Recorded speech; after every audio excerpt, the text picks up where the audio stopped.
Former CIA Director George Tenet thought him at least as dangerous as Osama bin Laden, and former Mossad chief Shabtai Shavit regretted not killing him.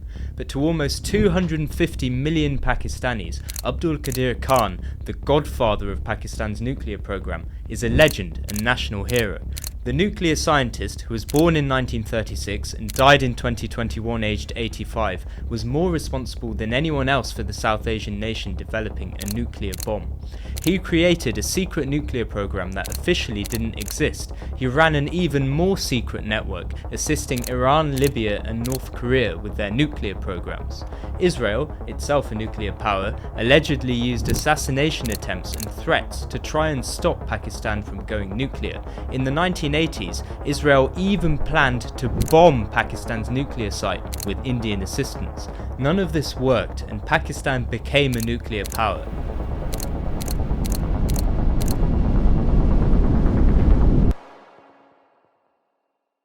It all began on the 18th of May 1974 when India tested its first nuclear weapon.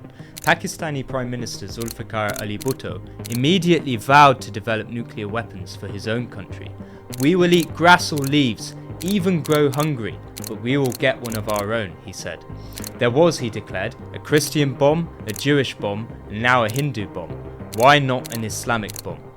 A.Q. Khan, as he is commonly remembered by Pakistanis, was the man to build that bomb.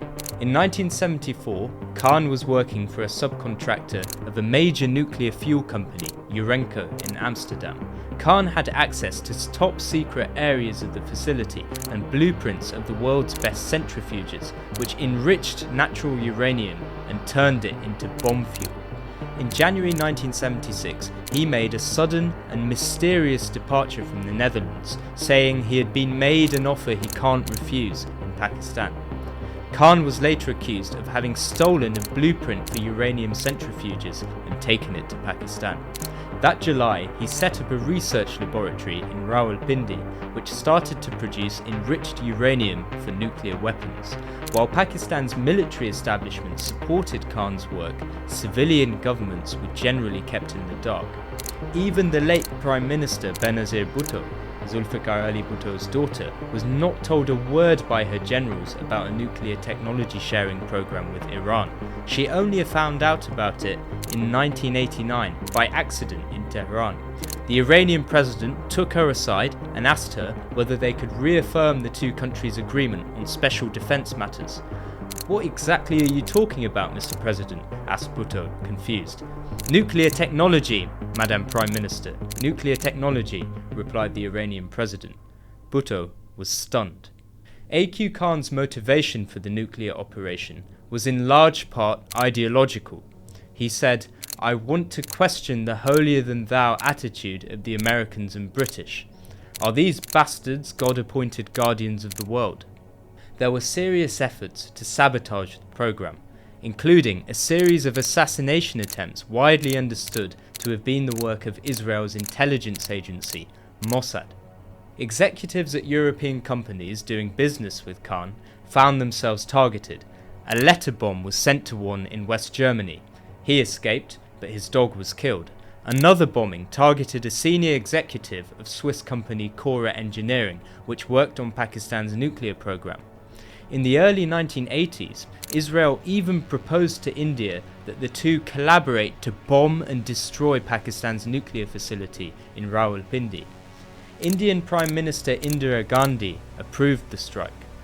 A plan developed for Israeli bombers to take off from an airbase in India's Gujarat and launch strikes on the Pakistani facility, but Gandhi later backed out and the plan was shelved.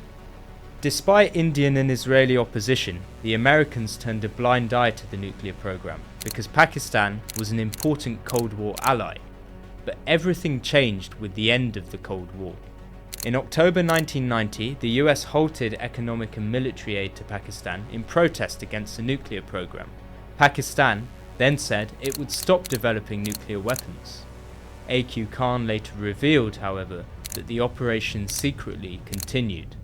In 1998, Pakistan then successfully tested its own nuclear warheads. Khan became a national hero. Streets, schools, and even cricket teams were named after him. but he had also been organising another, particularly daring operation. From the mid-1980s onwards, Khan ran an international nuclear network which sent technology and designs to Iran, North Korea and Libya. The Mossad had him under surveillance as he travelled around the Middle East, but failed to work out what the scientist was doing. Then Mossad chief Shabtai Shavit later said that if he had realised Khan's intentions, he would have considered ordering his assassination. In the end, Libyan dictator Muammar Gaddafi blew Khan's operation in 2003 while attempting to win support from the US. Gaddafi disclosed to the CIA and MI6 that Khan was building nuclear sites for the Libyan government, some of which were disguised as chicken farms. The CIA seized machinery bound for Libya as it was being smuggled through the Suez Canal. Investigators found weapons blueprints in bags from an Islamabad dry cleaner. In 2004, Khan confessed. He said he acted alone with no support from the Pakistani government, and under US pressure, the Pakistani government placed Khan under effective house arrest in Islamabad until 2009. In his later years, Khan funded a community centre in Islamabad and spent his time feeding monkeys. Later, he said that I saved the country for the first time when I made Pakistan a nuclear nation, and saved it again when I confessed and took the whole blame on myself. In America, he was widely condemned, but those who knew him said Khan firmly believed what he had done was right.